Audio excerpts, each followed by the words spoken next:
מה עוד יקרון לנו שם? 3 דקות ל8.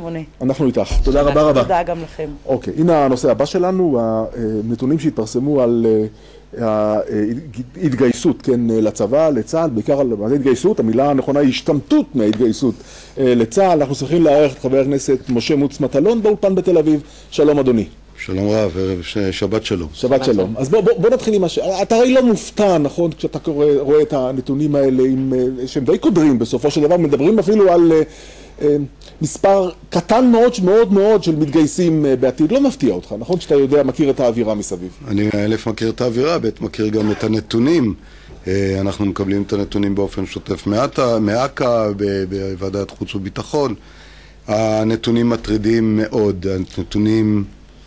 אם אנחנו חפצי חיים, אנחנו חייבים לשנות את המודל לחלוטין, לשנות את התפיסה לחלוטין, ולכן הצעת החוק שאני מציע, שהיא בעצם הצעת חוק של שוויון בנשיאה בנטל, באה ואומרת, הצבא יגייס את כולם. כלומר, הצבא תהיה לו הזכות לומר מי כן ומי לא, ומי שלא יפנה לשירות לאומי או לשירות אזרחי. אני מפריד פה את הערבים, את בני המיעוטים, וגם את חלקם של החרדים, שהם מראש ילכו, חלקם, הערבים לשירות אזרחי כמובן, והחרדים לעומת זאת ילכו לשירות לאומי או אזרחי. אני מדבר על סיטואציה... תן רגע להבין, חבר הכנסת מטלון, תן רגע להבין את הצעת החוק. הצעת החוק אומרת שזה תהיה חובה, אין השתמטות. זאת אומרת, אתה הולך לצה"ל, או שאתה הולך לשירות לאומי נקודה. אתה מדייק לחלוטין. מדינת ישראל זו מדינה שהגיעה עד האות חטא. לא רק זין זכויות, אלא גם חטא חובות.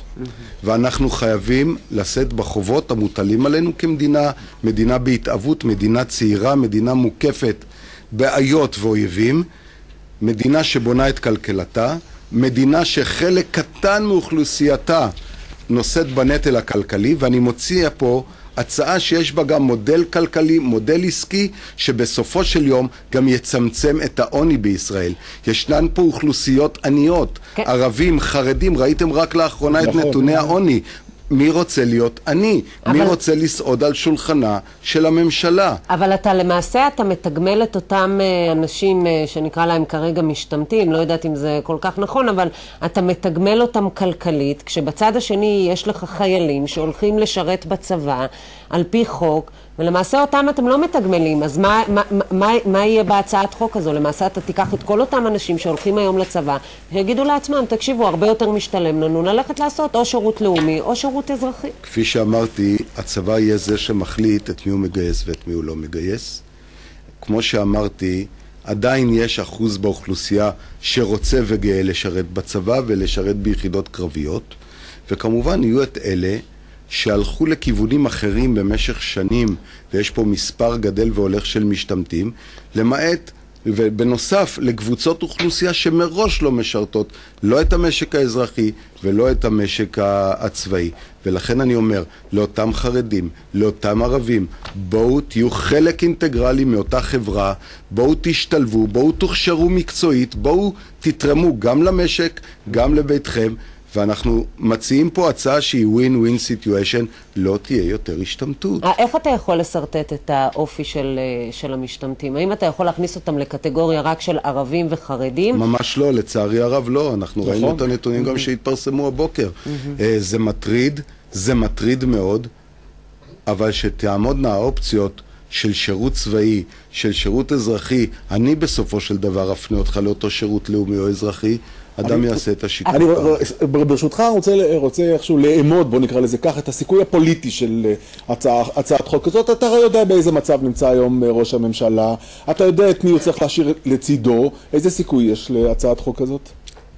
תראה, אני מודע לבעייתיות של ההצעה הזו, לכן אני גם לא בא בהיבט השלילי, ואני אומר משתמטים וחרדים וכך הלאה. אני אומר לא, להפך. בואו ניקח מודל כלכלי. אני עומד להיפגש אגב עם ראשי המשק, אני עומד להיפגש עם יושב ראש ההסתדרות, ליצור תשתית תעסוקתית, לשלב את האנשים האלה. אני מקווה שזאת תהיה הדרך שתשכנע גם את החרדים השותפים בממשלה. אני לא נאיבי, אני יודע שתהיינה דעות לכאן ולכאן, אבל אני אזרוק כפפה גם לראש הממשלה, שיבוא עם הצעת חוק ממשלתית, דומה או זהה להצעה הזו, ושהממשלה תוביל את החוק הזה. אין לי שום בעיה עם העניין הזה. אוקיי, אני מאוד מודה לך אדוני על השיחה הזאת. תודה רבה ושבת שלום. שבת שלום לכולכם. והנושא הבא שנעסוק בו ביום ראשון, שביתת חקלאים, נמצא באולפן בתל אביב, חבר הכנסת